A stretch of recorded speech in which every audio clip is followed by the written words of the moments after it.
gente? Bienvenidos nuevamente a otro episodio más.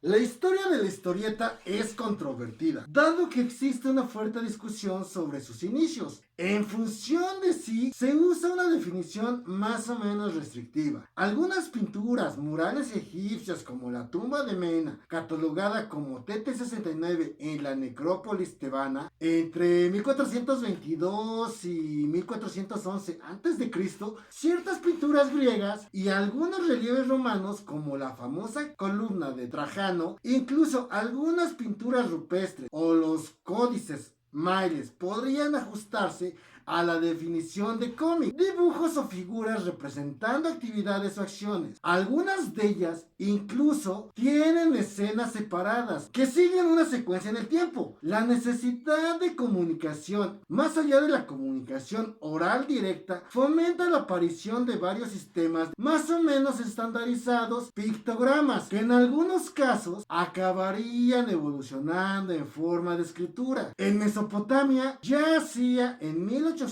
en Mesopotamia, en el año 8500 a.C., están los llamados calculianas, fichas de arcilla con diversas formas geométricas y representaciones de animales que se guardaban en recipientes tapados, posiblemente para contabilizar las cosechas y el ganado. Posteriormente aparecen los sellos cilíndricos que servían para imprimir símbolos o dibujos sobre arcilla o soportes similares. En el antiguo Egipto, los primeros hechos que se han encontrado representando son unos petroglifos que datan de la época del primer rey escorpión, hace más de 5000 años. Algo más tarde encontraron las representaciones afines de masa a las paletas de varios soberanos prodinásticos. La imprenta es un punto de partida de la historia del cómic para especialistas como David Künstler o Pedro Porcel. Esta se introdujo en Occidente gracias a Gutenberg en 1446 y ya desde el siglo XVI en España y luego en otros países comienzan a difundirse los pliegos de cordel y las aleluyas, que fue de esta manera también una de las crónicas. Fueron los humoristas gráficos ingleses del siglo XVIII como Isaac Cruikshank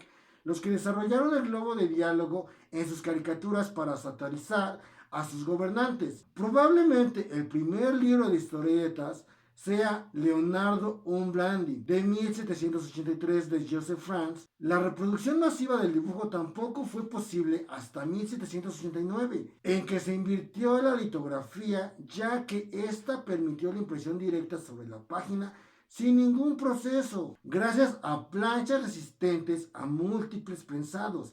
En 1796, Jean Charles inicia en Francia, concretamente en la región de Epinal, una industria de producción de estampas conocidas como imágenes de Epinal. En noviembre de 1830, la revista Le Catirier inauguraría la tradición contemporánea de la caricatura política, lanzando una campaña contra Luis Felipe, el rey burgués, por medio de imágenes satíricas de nombres de la talla de Daumier y Gustav. El testigo de la caricatura sería recogido por Le Chavari, que expurgó la crítica política en favor del molde de simple revista de humor. El modelo de Punch fue imitado en todo el mundo, dando lugar en Alemania a Grande Battier en 1844, en la que debutaría el excepcional Wilhelm Busch, autor de Max und Moritz en 1865. Y lo que es más importante, en Estados Unidos, a Puck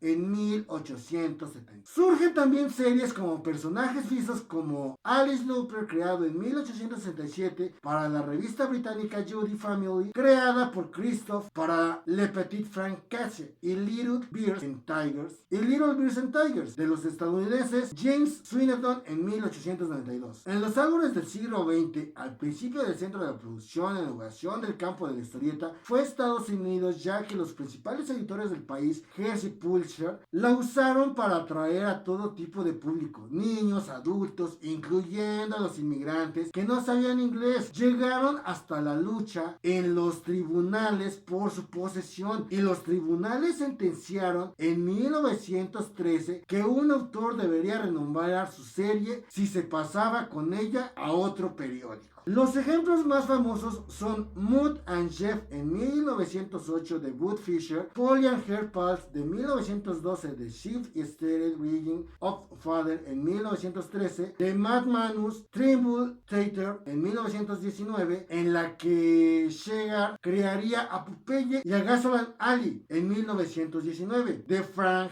King. También surgen Girls Strips como Little Orphan Annie en 1924 de Harold Gray. Esto estalla como todo prácticamente. Esto estalla como toda una moda y desde 1890 hasta 1929 surgen infinidad de tiras cómicas como Dale Piccoli, La Brasileña, Comic Coctus, Draften, Kitazawa, Scrocha, Los Tres Mosqueteros con Botas en la Cabeza, El Uso Push, Alien Striking, entre otros. Flash Gordon surge en 1934 de Alex Raymond, Príncipe Valiente de Hal Foster y Tarzán de Burham, ambos de 1937. Potencializarían un grafismo realista y elegante, cercano a la ilustración, en detrimento del grafismo caricaturesco, habitual hasta entonces. Pero lo que es más importante, sustituyeron definitivamente lo episódico por la continuidad, tornando fundamentalmente el suspenso en la última viñeta para fidelizar a los lectores. La tira italiana la prohíben en 1938. Las series de Estados Unidos triunfan con su lugar en Dig For Me. Muchas de las nuevas historietas están orientadas además hacia un público cada vez menos juvenil. Se empiezan a abrir nuevos lugares para diferentes historietas, tanto eróticas, vaqueras y de otros tipos de géneros. Otro boom para otra de las distancias es el manga. Ginger Out en el 2008 se produce también un boom de cómic adulto en España, que pronto pasaría a estructurarse por escuelas identificadas con las revistas Cairo, El Víbora y Madris. En general, puede decirse que muchos autores buscan el lector más adulto, como los franceses Tardi o Lauseri, el español Carlos Jiménez, el serbio Enki Bilal, el italiano Vittorio Geraldino y los argentinos Carlos Empayo, José Muñoz, dando lugar al fenómeno de la historieta de autor en Estados Unidos. Nacen las primeras editoriales independientes, aprovechando la institución del sistema de venta directa a librerías. En 1976, el redivio Will Eisner populariza el concepto de la novela gráfica a partir de su contrato con Dios, 1978, y surgen autores alternativos como Dave Sim con Celebrus, 1977, los hermanos Heimer Gilb y Mario Hernández de Love and Rockets, 1981, y Stan Zachary con Usagio Yojimbo en 1984. La historieta se desarrolla en otros ámbitos, como en el mundo árabe, y siguen produciéndose obras muy populares, como las del guionista de Jim Van Torgal, Los Pasajeros del Viento de 1980. Poco a poco va dejando de ser el medio masivo en la mayoría de los países, creándose formatos más caros, tales como álbumes o revistas de lujo. En Japón, en cambio, la editorial Kodansha ha cambiado con su revista Shonen Magazine la pauta de periodicidad mensual a semanal, multiplicando la producción y reduciendo costos. Y se atrae también a público femenino con obras como La Rosa de Versalles,